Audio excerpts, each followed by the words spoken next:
We're talking about genre today, why it's an essential tool for writers and for actors also, um, because it helps define framework, tone, and expectations of the piece.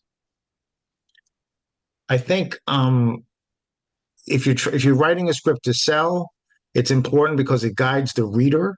Because I think writers have to understand that if they're trying to sell a piece, it's going to go through a reader, and that's going to be broken down into genre, right? The readers are going to have to break. It's going to be broken down to sci-fi. It's going to be broken down into fantasy. It's going to be broken down into crime drama. So the genre is important to the reader. It's also important to the people. If your movie gets made, like I'm not a sci-fi guy, so I'm not going to go see a sci-fi. It's going to be very hard to get me to go see a sci-fi picture. I hear sci-fi, I'm probably not going. Honestly, I'm not a sci-fi. I'm the only guy I know who turned down a Star Trek audition because I didn't want to do 5 hours of makeup, literally. But that genre also creates connection between audience members, right? Because then there's people like you and I, Mike, who like crime, and Teddy too, I think, who like crime dramas, and I like to go see crime dramas, Right. right?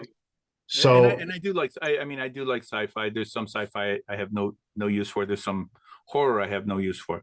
But I think we've written a little bit for everything.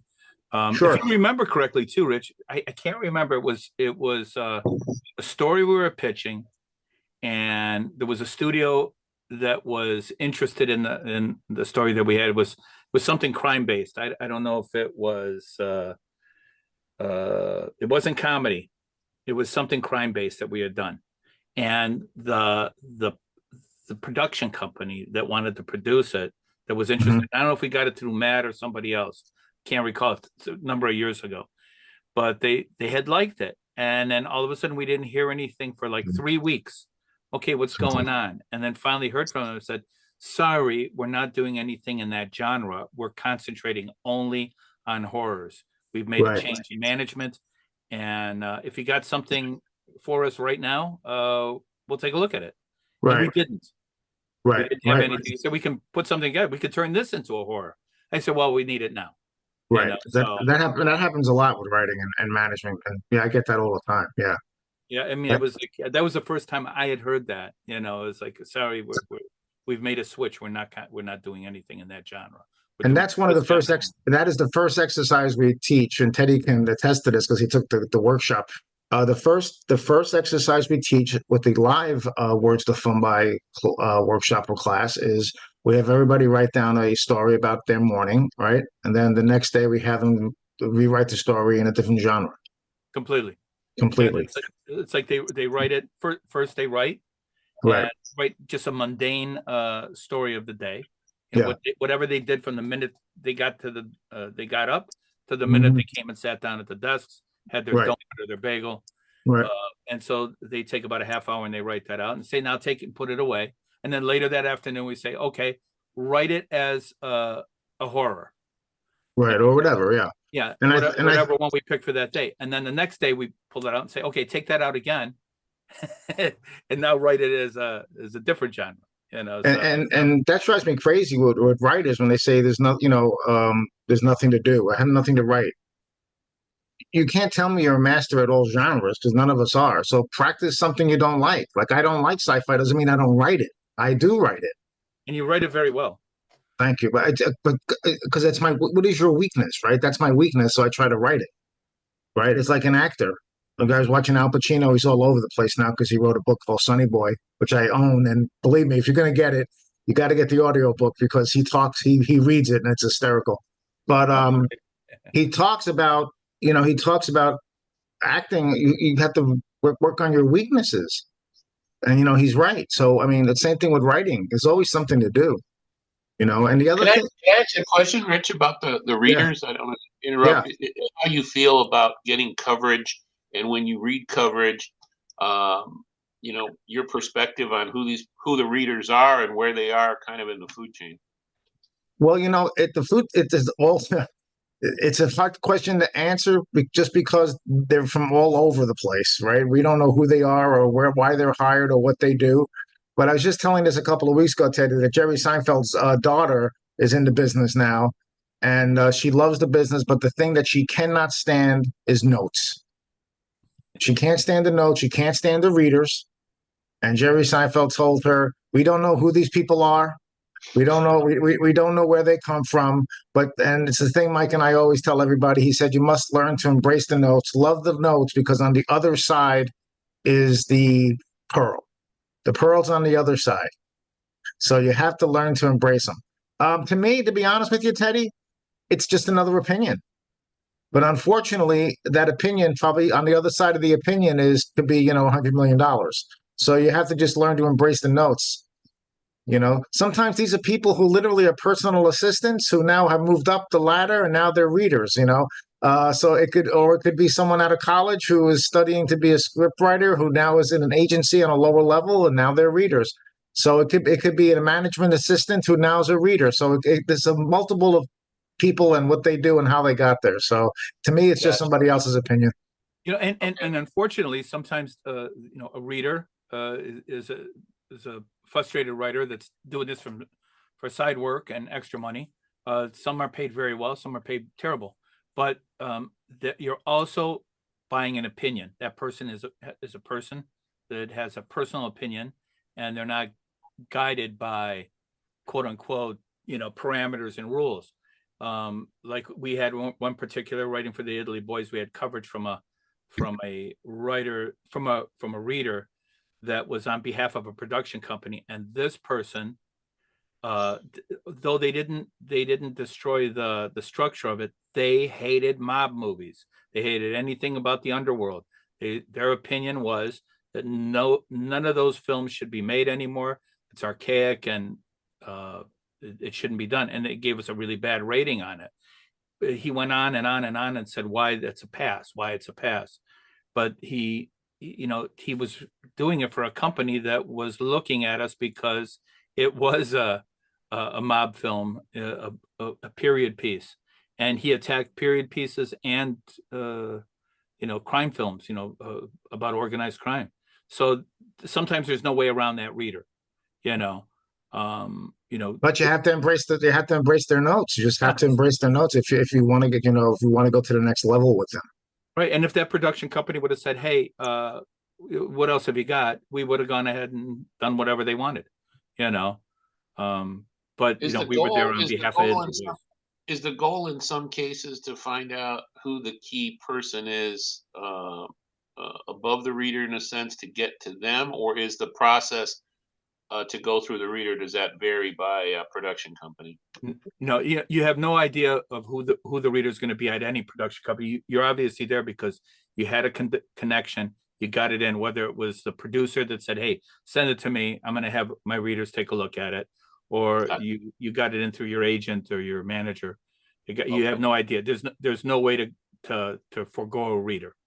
Okay. I mean, as you know, as everyone on this call knows, the best way to get it is to get it to the money people, and to know somebody and get it right in their hands, or of course make it yourself. Right. Understood. And bypass all that. Yeah, that's really the best way. I think who was it? Was it Scott Chapman? When we were working on Killerman, he brought up a point. He says I don't even read the script. I look at what it's about. Real briefly, he said he looked at the treatment. He looked at the synopsis. He liked it. He goes, if there's something he didn't like about it, he would change it later. He just started working on the development of it and dove into it later. Once they got it in, he didn't care what the story was about. He didn't care what the script was. So we'll make it available. Any kid who was attached to it. That was the other thing. Oh yeah, big number one. Who's attached? Yeah, who was attached? I make money off of this. I forgot that. Absolutely. And there are a lot of writers who, specifically write genre because it sells. That's why they write that specific genre. Because with genre, see, different genres come with specific conventions and structures. So, for example, a mystery typically involves clues, herrings, and a final reveal. So that's when you write for a specific genre, it supports your creativity because there's a framework inside of that genre. So that's why genre is important, And the other thing about genre, which a lot of writers don't put on the producer hat, is that it really helps with marketing. And if you're writing a novel or a graphic novel, it helps with publishing. Yeah, You know, totally. what's hot right now. So Who's your that's those demographic? And who's your demographic? right. Yeah. You So know who your audience is.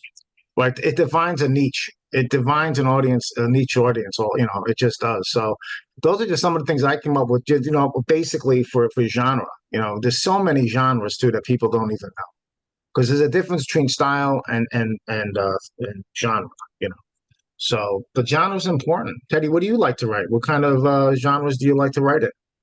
Well, I'm across the little across the board at the moment, and I'm struggling with a story that I've talked to you guys about my basketball story, and I'm thinking about, Have you finished that yet?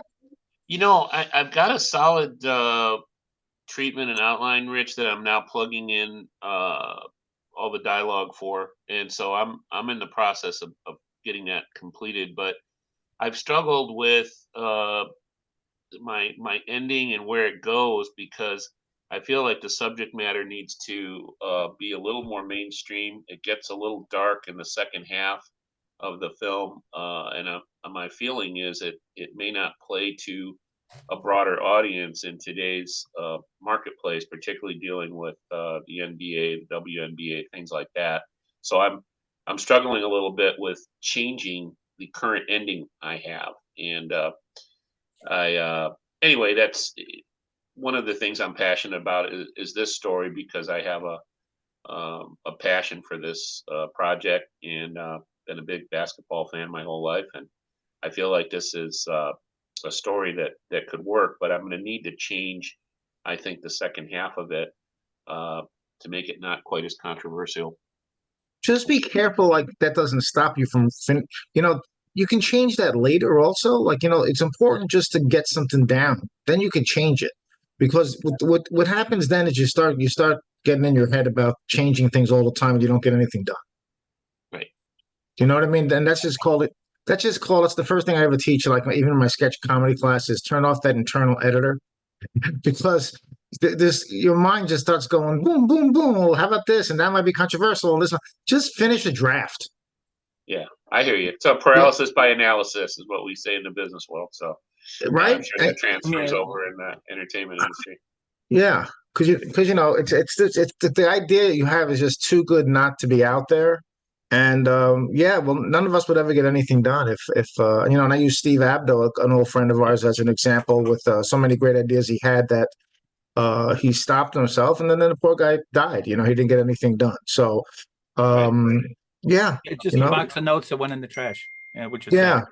yeah, yeah. So just I would definitely flush it out, man. You know, page a day Yeah. and 100 days, you got a script. And in your story, I wouldn't be trapped by genre. Yours is one of those things that's basically multi-genre. There's yeah, it's sports, yeah, but there's I hate to put it that way, a little bit of the disease of the week kind of a formula. Not that there's a disease involved in it, but that flavor of the week, that's kind of trending in your story. So there's multi things, even with a little family, a little bit of romance, a little bit of everything in there that you and that's one of those cases. There's a quote that Rich had about genre not being a set of shackles. It's just basically, how did you say it, Rich? It's Well, basically, but I'm old, but basically it means, too many writers and actors thinks that the genre shackled you and stops you from expressing yourself, and it's not true. There's no shackles when it comes to genre. Really, it's not. It should free you, if anything. yeah, It really should. and yours is really original too. That story, it's a real It's original. it's a great story, and the thing about it is just like you can cross genres. I mean, that's if you really think of great movies. There's so much going on. They're dramedies. You can mix horror with comedy, rom-coms, or a mixture of romance and comedies. But yeah, man, you got to get something down on paper. Like I said, if you just do a page a day in 100 days, in 90 days, you'll have a first draft. Yeah. Doesn't mean you can't add 20 pages or make it 95 pages, but you'll have something physical in your hands. It's one page a day. That's it. No, it makes sense for sure. And that doesn't mean that you won't write more. Have you guys done that in the past with some of your scripts where you've looked at it after you've completed your draft? And after you have your meetings, do you go back in and do some rewrites and change things when you kind of change your direction in the story? Writing is rewriting, and yes, constantly. We Mike and I both know our first draft is nothing. Yeah. It's just a blueprint. We know that it's gonna change drastically. So we know, like, okay, it's just the first draft, and then the real work begins. I mean, it's just the first draft. It's going to change. Look, I hate to go back to Italy, boys, but 22 drafts. So it's just like it's going to change drastically. 22 drafts, 56 versions. So and the same thing with books we write. The books we write on screenwriting and acting and improv. It's just a draft. It's going to change. And then, yeah, and even like my improv book, which is at its sixth printing, thank God. But then I just, when I find new improv games, I collect more improv games, then I add those in. So it's constantly changing. Morphing. Yeah, morphing. It morphs. And by the time you finish your second draft, something might come into the basketball world and you might, whoa, I can add that now, Right. So yeah, it's not. And Rich and I have never just written one thing at once. I mean, it's like a ADD session with the two of us. So it's like we work on multiple things at the same time, and it's but we manage to get through it. It's like I can't think of it writing any other way. And the thing is, even once it's filmed, it's not done, right? Because now an editor is going to get a hold of it, and then that's going to be a whole other thing. So it's even though it's filmed, even though it's in its can, it's not done. Yeah. So then there's many times they reshoot. Then so it's Look it's at never Nick's movie right now. Look at Nick's movie right now. What's it called? Broke English. They've got it filmed, and in the editing process, they're changing the story in some spots. So there's constant set of notes, constant. Where the story's changing, and you gotta roll with the punches, roll with the flow. Hey, this footage didn't, this part of the story didn't come out the way we wanted. So, do you ever see Analyze This? Oh yeah. So in Analyze This, probably one of the best scenes is the end where Billy Crystal is in the big mafia meeting at the end, and he does this big monologue where he's pretending he's the consigliere. And they shot the movie, and it didn't work. And Billy Crystal got pulled in there, and they said, what you did didn't work. So they flew him to. He said, let's just take a piece. Just give me a piece of that wallpaper that was in that room. Go and they said, where are you going to be, Bill? He goes, I'm going to be performing in Florida. He said, get me a conference room in Florida with a small crew. Just get a piece of that wall, match the wall in the movie. And if you look in the movie, he does his whole monologue. That's just him. They reshot him doing a bit, and that's what's in the movie. I didn't know that. And that was 8 months after the movie was filmed.